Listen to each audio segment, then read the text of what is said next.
Greetings. This presentation covers using the Eclipse tracker system as a method for handling direct-to-warehouse lot job orders. This has been a nagging issue for all of the 12 years that I've been using Eclipse in electrical distribution. Eclipse does a fine job of managing products being received into stock. It does a fine job of handling direct shipments to customers and to job sites. And they have recently, in the past few years, added another process called direct through stock to handle those oddball things that are ordered. They're supposed to be a direct shipment but are coming into the warehouse temporarily until they can be sent off to the job site when the job site's prepared. Unfortunately, the direct through stock process that Eclipse has put in place will not work with lot items. The problem with lot items is because you're dealing with a lot of products and the information is in material details. These products will not have product files. They will not have records, so there's not an individual product specified for you to be able to receive on. Even if you could receive a lot on a direct through stock process, the thing could be in several boxes and several shipments. There'd be no way of specifying multiple locations for what the system would have considered one item. So this process is a method of trying to do a simulated receiving process on a bunch of products that were ordered as a lot, as a direct, but of course is going in the warehouse and we need to be able to find it and ship it as needed. Here's the example sales order that we're dealing with. Here we've specified a lot item called lot miscellaneous. If you drill down into the material detail, the products specified that make up the lot and the quantities and the pricing are all indicated, and the next step would be to process this as a direct and generate the purchase order. Here is our example direct shipment purchase order to the vendor Zed's Widgets, and we've specified in the body the material detail and to ship to our warehouse instead of the customer. Ordinarily we'd also change the ship to our address so as to reduce confusion. From within the sales order / direct purchase order, we're going to go ahead and hit Shift F4 and bring up the tracker list and create a tracker for our job queue. In the tracker, we're going to select under category the direct to warehouse category selection to help identify this tracker better. The work area and sub area are optional selections. You can leave those blank. They can be used at a later time for better descriptions, but it's not strictly necessary right now. For tracker source, we're going to go ahead and select projects for the quotes and projects department. Select the notes option in the tracker and go ahead and copy and paste the material detail out of the direct purchase order. In this case, I copied out of the email that was sent out of the system and put it in here. This is going to give the list of materials for the receiver to go ahead and add the notes to. In the next action field, we're going to go ahead and select the receiver in the warehouse. In this case, we're going to use Jim S. as the example. We could even create a message group to go to several people, but in this case, we're just going to go to one person. When you go ahead and save the message tracker, it's going to show up in your job queue, and it will also show up in the receiver specified's job queue. On the receiver side, they will get notification that a new or updated tracker is in their queue for them to go ahead and look at. At the same time, the Eclipse message system will also record that the tracker was created and post a little message with a link for you to get into it directly, as it creates a conversation thread with the original creator of the tracker. And this allows you and the tracker to chat back and forth about information regarding the tracker before actually opening up the tracker and posting any actions against it. When the lot items finally show up at the receiving dock, the receiver can go ahead and open up the tracker and add to the note field. In this case, what we're trying to show is that there were 3 items on the lot, that they were in 2 boxes, and that they were put in 2 different locations. There's a variety of different ways of doing this and recording additional information. This is just an example of a suggestion. After the attached tracker node has been modified, the receiver would go ahead and create a new append to the tracker, sending back to the source of the tracker, the individual in the projects department at this point, notifying them that the material was received and put away. That allows the person on the other side, at the project side, to go ahead and look at the notes and see where the stuff was put away and what was received. If there was a shortage or overage or damage or something, this would be a great time to indicate that in the append. Our system allows us to attach document images to trackers if we're so inclined to do so. I know right now we're taking packing slips and just making copies and leaving them on the desk. If it would seem more appropriate to scan in, then certainly use this process to attach the documents to the tracker.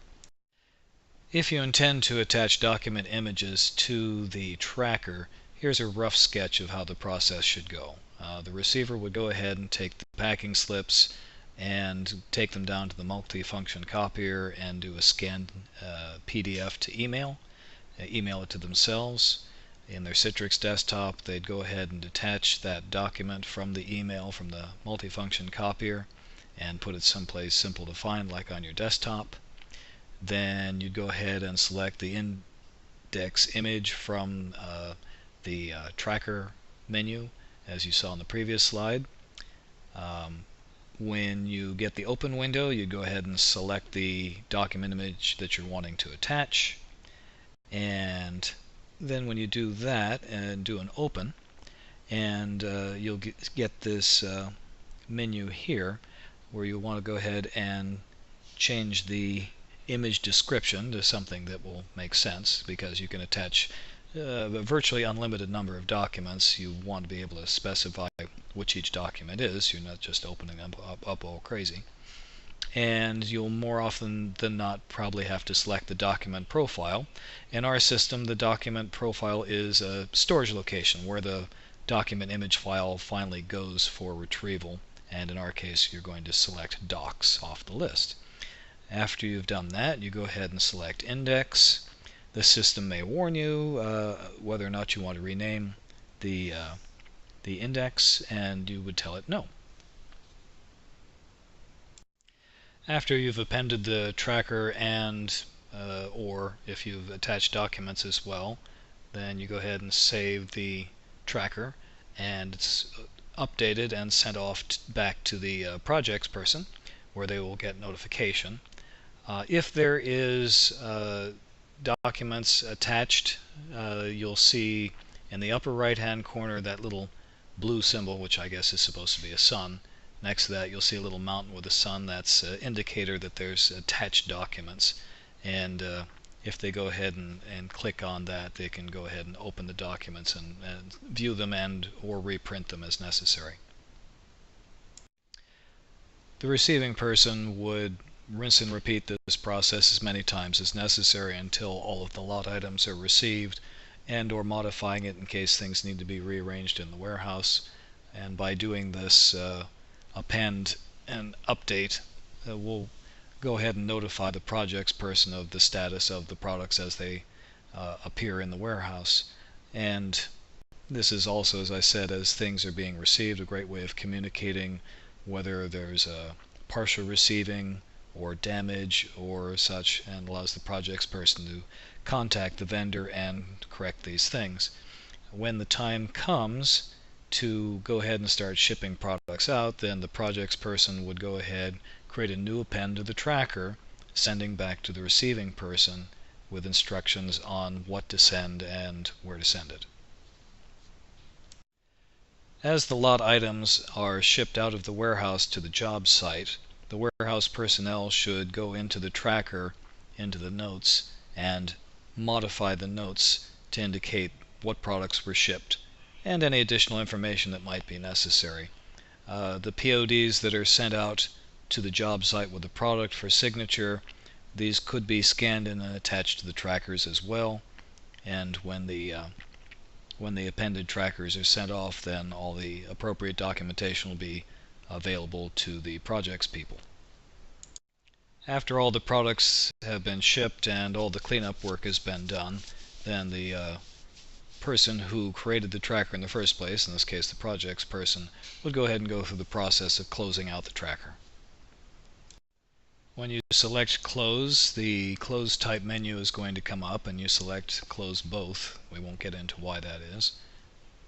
You go ahead and enter a closing message, hopefully something usefully descriptive in case someone calls you on the why it was closed. You'll have something to jog your memory with. And then of course you go ahead and say yes to close the tracker.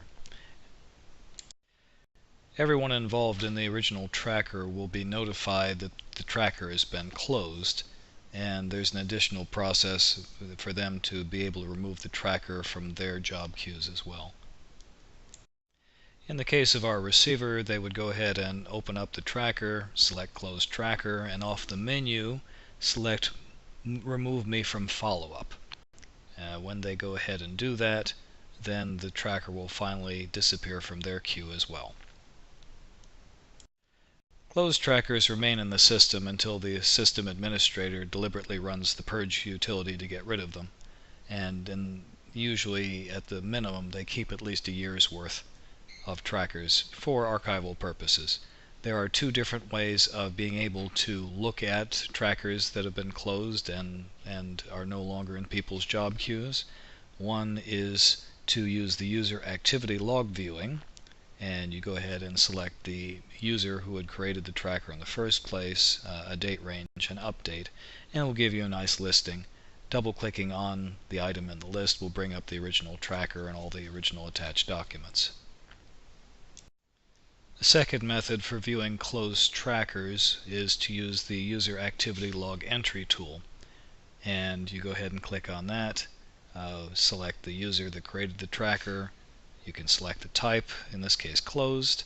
There is an additional search feature. You can put in a search string and additional criteria if necessary to try and narrow down the list. And when you do a search, you should be presented with a list of results, and you can go ahead and double click on that and find the original tracker once again. This completes our presentation on a proposed method of handling lot job material receiving into the warehouse. As mentioned, the tracker and messaging system is extremely robust and flexible. There are literally millions of variations of ways of using these particular tools to handle this process, or to come up with entirely different processes. Hopefully this has been useful to you, and as always, I am not Scott Zahn.